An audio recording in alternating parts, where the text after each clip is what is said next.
Hello students, welcome to my YouTube channel.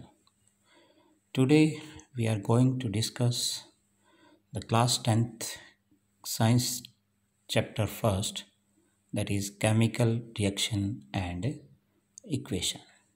So let us start.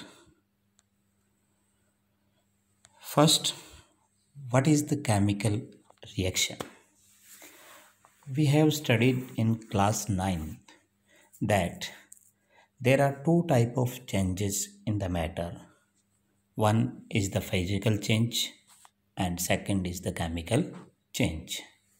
So for chemical reaction, we can say that it is a process in which the one or more substance are converted into the new substance with different physical and chemical property, यानी एक ऐसी process जिसमें एक या एक से ज़्यादा substance जो है वो एक नए सब्सटेंस का फॉर्मेशन करते हैं जिसकी फिजिकल और केमिकल प्रॉपर्टी है वो कम्प्लीटली डिफरेंट होती है with starting substances.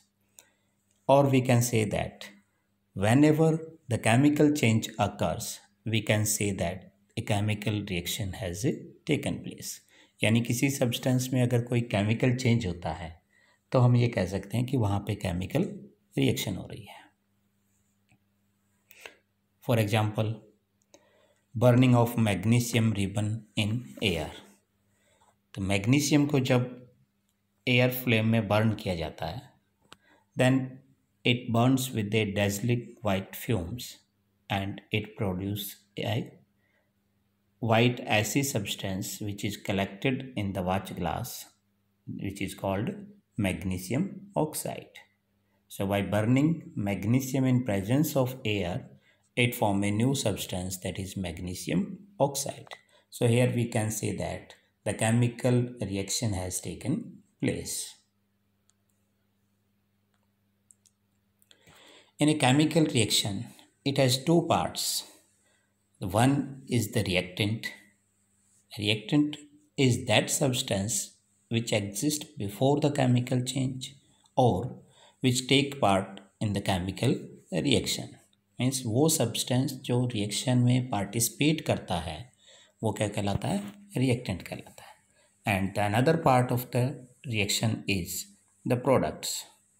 The products are the new substance that are formed during the chemical changes. यानी वो सब्सटेंस जो केमिकल चेंज होने के बाद फॉर्मेशन होता है उसे हम प्रोडक्ट बोलते हैं. केमिकल रिएक्शन इन्वॉल्व्स, यानी कोई भी केमिकल रिएक्शन हो रही है या नहीं हो रही वो हमें इन चार बेसिस पे बता सकते हैं. Change in state, change in colour, evolution of A gas और चेंज इन टेम्परेचर. यानी कहीं भी अगर कोई केमिकल रिएक्शन होगी तो उसमें ये सारे चेंजेस हो सकते हैं कि स्टेट में चेंज हो सकता है, कलर में चेंज हो सकता है, कोई गैस इवॉल्व हो रही हो या टेम्परेचर में चेंज आ रहा हो. तो हम ये कह सकते हैं कि वहाँ पे केमिकल चेंजेज हो रहे हैं, यानी कि केमिकल रिएक्शन हो रही है. फॉर एग्जाम्पल यहाँ पे देखो, फर्स्ट यहाँ पे change in state means wax जब बर्न करता है, मोमबत्ती को जब हम जलाते हैं तो वैक्स फर्स्ट अपनी सॉलिड स्टेट से लिक्विड स्टेट में आता है. तो सॉलिड से लिक्विड में चेंज होना क्या हो रहा है? उसकी स्टेट चेंज हो रही है. और फिर उस वैक्स की बर्निंग होने के बाद वो वेपर स्टेट में कन्वर्ट हो जाता है carbon dioxide plus water vapours में. तो यहाँ पे स्टेट्स चेंज हो रही है. So we can say that it is a chemical change. Second होता है change in colour. Here we see that when the few drop of lemon juice are put into the KMnO4 solution, which is red in color, violet red color. When we put the lemon juice, the solution becomes colorless. So the change in color indicates that there is a new substance is formed. So change in color is also a chemical change. The third is the evolution of a gas. When the few zinc granules are added to the dilute hydrochloric solution, then we observe that the some bubbles of a gas are produced in the mixture, and these bubbles are of a hydrogen gas. So, on adding the zinc granules to the dilute hydrochloric acid, the evolution of a gas indicates that there is a chemical change. And the last is the change in temperature. When we add the zinc granule to the dilute sulfuric acid or dilute hydrochloric acid, and after putting the zinc granule, if we touch the outer surface of the beaker, then we feel that it is hot compared to the previous one.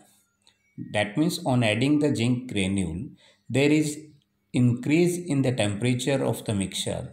So that change in temperature is also a chemical change. So on the basis of these four changes, we can easily identify that whether the chemical change occurs or not. Then next is the chemical equation. Chemical equation is the representation of a chemical reaction by means of a symbol of substance in the form of formula is called chemical equation. यानी कहीं भी chemical reaction जो हो रही है उस chemical reactions को symbols की फॉर्म में रिप्रेजेंट करना या फॉर्मूला फॉर्म में रिप्रेजेंट करने का जो मेथड है वो क्या कहलाता है, केमिकल इक्वेशन कहलाता है। केमिकल इक्वेशन को हम दो तरीके से लिख सकते हैं, word equation and symbolic equation. For example, burning of magnesium ribbon, इस इक्वेशन को हम वर्ड इक्वेशन फॉर्म में जब लिखते हैं तो रिएक्टेंट साइड में हमने लिया मैग्नीशियम प्लस ऑक्सीजन और प्रोडक्ट साइड में वो क्या बना रहे हैं, magnesium oxide. So magnesium and oxygen represent the reactant and the magnesium oxide is the product of a reaction. A word equation shows the change of reactant to product through an arrow placed between them. यानी जब भी कोई word equation हम show करते हैं तो reactant और product के बीच में एक arrow लगाया जाता है जो दोनों को reactants और product को separate करता है। The reactants are written in the left hand side with a plus sign between them, and similarly the products are written on the right hand side with a plus sign between them. Means reactants are always written in the left hand side, and if their number is more than 1 then the plus sign is put between them. Similarly the products are written in the right hand side. The arrowhead points towards the product and it shows the direction of the reaction. Means arrow जो लगाया जाता है, arrow का head product side में रखते हैं जो कि रिएक्शन की डायरेक्शन को बताता है कि रिएक्टेंट से प्रोडक्ट का फॉर्मेशन हो रहा है। Second method of to represent the chemical equation is the symbolic equation. अगर सेम रिएक्शन को अगर हम देखें बर्निंग ऑफ मैग्नीशियम तो उसको सिंबॉलिक फॉर्म में हम लिखेंगे तो मैग्नीशियम के लिए सिंबल हम यूज़ करते हैं Mg, प्लस ऑक्सीजन के लिए सिंबल हमने यूज़ किया O2 और जो प्रोडक्ट बन रहा है उसको हमने लिख दिया MgO। In this reaction the number of atoms in the reactant side are not equal to the product side, so it is a unbalanced chemical equation.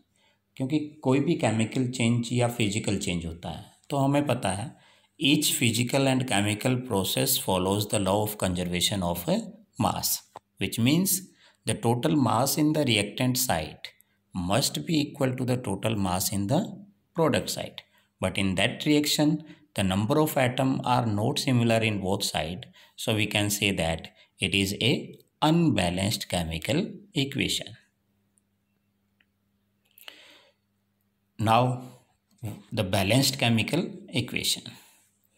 Balanced chemical equation, we can say that a chemical reaction in which the number of atoms in reactant side is exactly equal to the number of atoms in product side, or the chemical reaction which follows the law of conservation of mass, we can say that it is a chemical equation. And if we see that equation, then it is a balanced chemical equation. Two molecules of magnesium react with one molecule of oxygen and it gives two molecules of magnesium oxide. So in that reaction, the total number of atoms in the reactant side is equal to the total number of atoms in the product side. So it is a balanced chemical equation. Here we also see that the given reaction is the unbalanced equation, because in that equation the number of atom in reactant side is more and the number of atom in product side is less. The hydrogen atom in reactant side is 2 and the chlorine atom in reactant side is also 2, but in product side the number of hydrogen atom is 1 and the chlorine atom is also 1. So it is a unbalanced equation. And when we balance the equation, that it becomes like this. Means in that reaction, in reactant side it has 2 hydrogen atom and 2 chlorine atom, and product side also it has the same number of atom. So we can say that it is a balanced chemical equation, because in both sides the number of atoms of hydrogen and chlorine are same.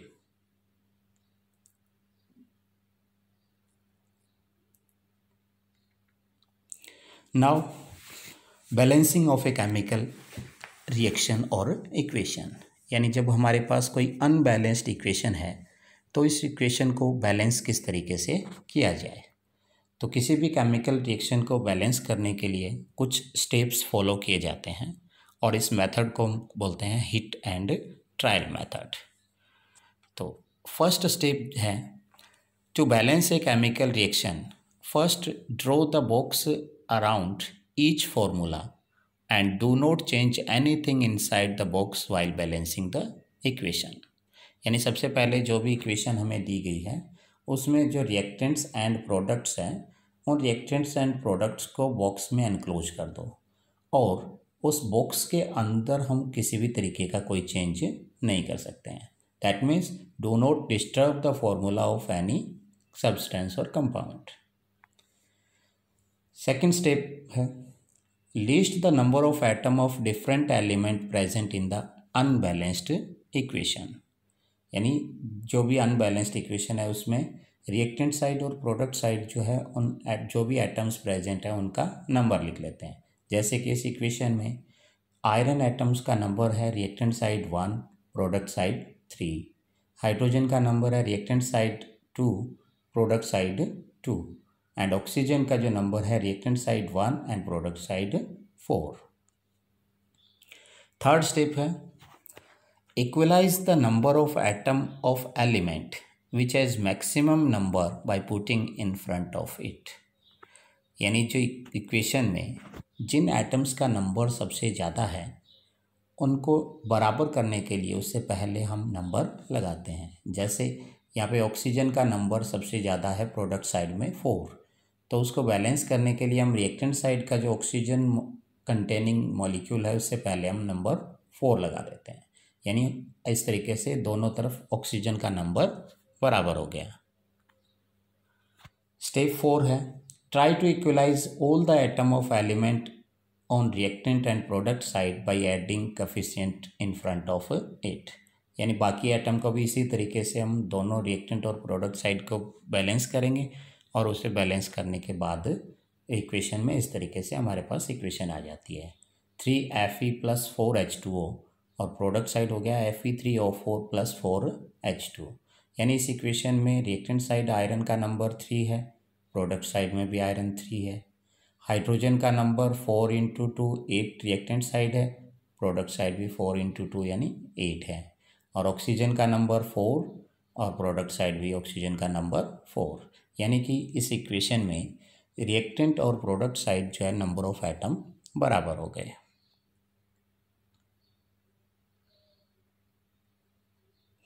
Step 5 है right the physical state of the reactant and A product. यानी reaction में जो reactants हैं और products हैं उनकी physical state जो है वो भी उनके साथ में लगा दी जाती है। जैसे यहाँ पे आयरन सॉलिड स्टेट में है, वाटर गैसियस स्टेट में है, फिर प्रोडक्ट जो बन रहा है Fe3O4 सॉलिड स्टेट है प्लस हाइड्रोजन गैसियस स्टेट है। यानी लास्ट में हम क्या करते हैं, physical state of all the substance in reactant side and in product side जो है वो लगा दिया जाता है।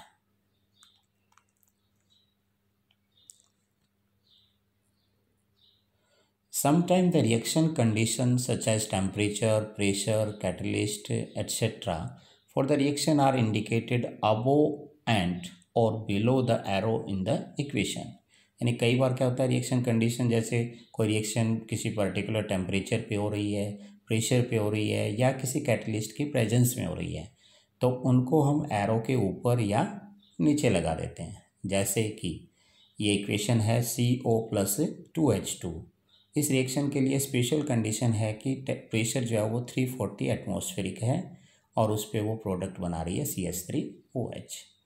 सिमिलरली जो दूसरी इक्वेशन है 6CO2 AQ means aqueous phase है प्लस H2O लिक्विड फेज है। रिएक्शन सनलाइट की प्रेजेंस में एंड क्लोरोफिल की प्रेजेंस में हो रही है, मीन्स ये कैटलिस्ट का काम कर रहे हैं। और उसके बाद जो प्रोडक्ट बना रही है C6H12O6 जो ग्लूकोज है प्लस 6O2 वो ऑक्सीजन एक्वस फेज में बन रही है। यानी ये जो इक्वेशन है वो फोटोसिंथेसिस वाली इक्वेशन है।